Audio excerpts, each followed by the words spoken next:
because perhaps there's a bit of racial profiling involved, and that violates some of the case law in the state of Maryland. So these issues need to be fleshed out. They need to be explored, no matter how how people look at them or feel about them. These are legal issues. We are legal professionals, and we kind of have to devoid ourselves of the sympathy of the situation, of the outrage, and all those other emotions that people have when they hear about this case, and just deal with the facts, just the clear facts. And I think we need to have a second look from the appellate courts to determine whether or not the facts are subject to being some that would entitle him to the trial. So we want to explore those issues. Can you just explain the importance of him being able to go to Patuxent and why you guys asked for that? I'm gonna let Warren do that. I can explain it certainly, but I think Warren Patuxent is we asked for Patuxent because Patuxent is the only institution that devotes a significant portion of their dollars to rehabilitation, to counseling. They've got counselors down there. They've got modalities that help in changing the mindset of the young offenders there, and they cater to the youthful offender, violent offenders who are serving sentences for very serious crimes. And so they try to address those issues that give rise to violence. The balance of the division of correction is just they just lock you up until you go home. But Patuxent, they do devote a good portion of their monies to counseling and rehabilitation and psychological and psychiatric help. So that's why Patuxent is particularly beneficial. Is there an age limit? No. Well, yes, there's a youthful offender, so I think it's from teenager up to 25, and I think you have to be served with a sentence greater than 3 years. In other words, they want time to work with these kids, and they want those that have been charged with violent offenses, and so they have the capacity more so than any other institution in the state to deal, to address the issues that give rise to the violent actions on these people. Would you be able to go home on an early sentence, like for instance, if he got life plus? Well, he still has to. The governor's still going to have to sign off on his release. Yes, but Patuxent does have.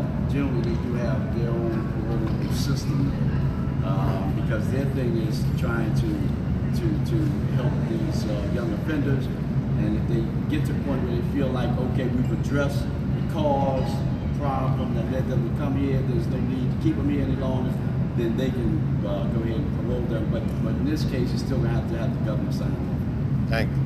You said in Maryland one has the right to resist unlawful arrest. Let me ask you 2 questions about that. Had he been arrested when he struck Officer Caprio? And secondly, how does one know if one is being lawfully or unlawfully arrested when confronted by a uniformed officer? Our position is that he was under arrest. When Officer Caprio alighted from her vehicle with a weapon drawn and stopped him, we believe that was an arrest because there was no basis for it. It's a show of force, and then I went through the elements of it being midday, nice neighborhood, no traffic violations, and some of the other things that I had mentioned. So we believe that this was an arrest at that point in time, that she intended to take him into custody to be prosecuted for whatever it was that she thought. But my position is that she had no information to arrest him in the first place. So I believe it was an unlawful arrest. What was your second question? Second question is, how does the individual being arrested know whether or not it's a lawful arrest when he's confronted by a uniformed officer? Right.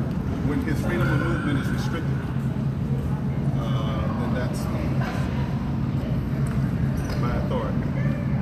How does he know whether that's lawful or When unlawful? somebody points a gun in your face and tells you to stop. How do I know if that's lawful or unlawful? Oh, right. You don't know. You leave the challenges to us. Leave those challenges to us. Okay, thank you. Yeah. I mean, and you have a hunch. I mean, you know you're not doing anything, and someone pulls a gun, and the officer pulls a gun on you, it tells you, get out of the car and do this and that, and using profanity and things of that nature. Yeah, that's an arrest, but it doesn't make it a lawful arrest. It doesn't make it lawful.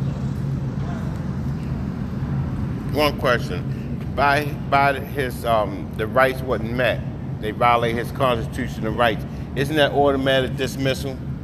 It would definitely, in light of this case, I think if you have a bad arrest, then everything that flowed from the arrest is bad. So yeah. And that's why we were pushing that issue. Thank you. So, but it'll be examined by the Court of Special Appeals and perhaps even the Court of Appeals. I mean, these are issues that resonated with me. I thought they were meritorious of a challenge, and I definitely wanted to raise that challenge on the record so that it would be preserved for it. Thank you.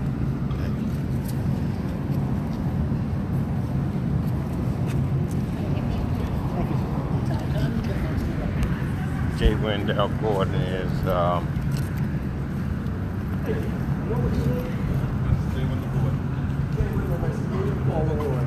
Appreciate your input. are you the state or lawyer? Who are you? I'm Just a bystander? asking questions. Thank you. Thank you. Tim, you got a life J. Wendell Gordon. sentence. His attorneys plan So can I to keep it appeal that rolling life and ask you sentence. some questions? So, yeah, you were saying that his constitutional rights was, I believe. Yes. you believe, and as I y'all think we were stated, entitled to a jury instruction to address that. uh-huh. Yeah, I think the jury should have been able to consider whether or not Officer Caprio's stop and arrest was lawful. And the only way they would be able to consider that is with an instruction by the court, basically stating that you have the right to resist an unlawful arrest. And if the jury determined that if the jury determined that the stop constituted an arrest because of the level of force that was employed to make the stop, with the handgun drawn in his face and, the commands laced with profanity and things of that nature, definitely denying his freedom of movement. But if they were to determine that was an arrest, then it would have to be based on probable cause. She didn't have the probable cause to make that arrest. But you don't see that investigating a suspicious vehicle that hadn't broken any laws. It's just somebody called and said it was suspicious. If that's not probable cause in their mind, then the arrest would be unlawful, to which he had the right to resist, and then that would satisfy the elements of of not guilty, or that would prevent them from satisfying the elements of him being guilty, I should say. So they're you going understand what I said? I understood. Okay, cool. Because like if the If it's a bad Constitution stop, rights, if it's a bad arrest, if it's unlawful, the fact that she was injured as a result of the effect of an unlawful arrest is no moment. Basically, the charges would be dismissed from start to finish. and it wasn't dismissed. It was wasn't not dismissed. But the jury didn't have a chance to consider that because the judge didn't give that instruction. Right. So upon this will our go on the request. appeal. Yes. Hopefully, can they deny appeals? Absolutely. So they can keep denying it. Who will, if they keep denying it, who gonna get a chance to go by the rules? Well, they're going to determine whether or not I'm right or I'm wrong. I think it merits a challenge. So the Court of Special Appeals may look at it and they'll make a decision. The Court of Appeals may look at it, they'll make a decision. And if they're not satisfied, if the people who are prosecuting his appeal are not satisfied with the decisions of the appellate courts, then they can go to the Supreme Court. And so that would be the next level. So he got life plus 20 No, with he got possible life parole. with the possibility of parole. All the other two offenses will merge, so they're served concurrently. That is with the life sentence. So they'll merge into the life sentence. So what life sentence in Maryland? Life. That means you can't come out. It has to be commuted by the governor. It has to be signed off on by the governor for them to return home. So it's What y'all was pushing? The other people life getting suspended 30. all but 30. Yeah, because just like Warren said, when they return for their sentencing hearings, state's attorney's gonna say they were all in it together, they all did the same thing, they're all responsible, but yet they're getting life suspended all but 30, and this guy's getting life with the possibility of parole. And, there's something that doesn't necessarily sit well with me, but I'm not going to make that decision.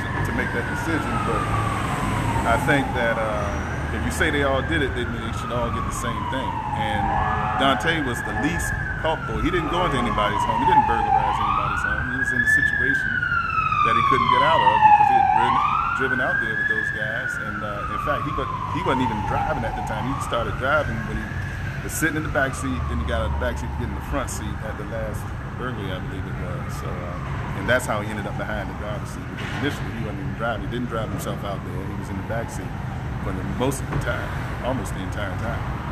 So, you know, there are a lot of good issues in the case, and hopefully I pray that he gets a chance to try this case again, because I would definitely do it again. Definitely do it. Okay.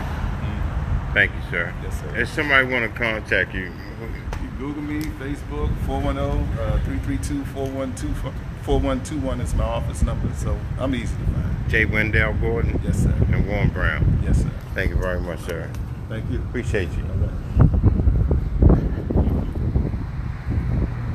There you go, folks. You just heard the attorney for Dawnta Harris. He was sentenced today 20 plus life. Life plus 20. 20 plus life.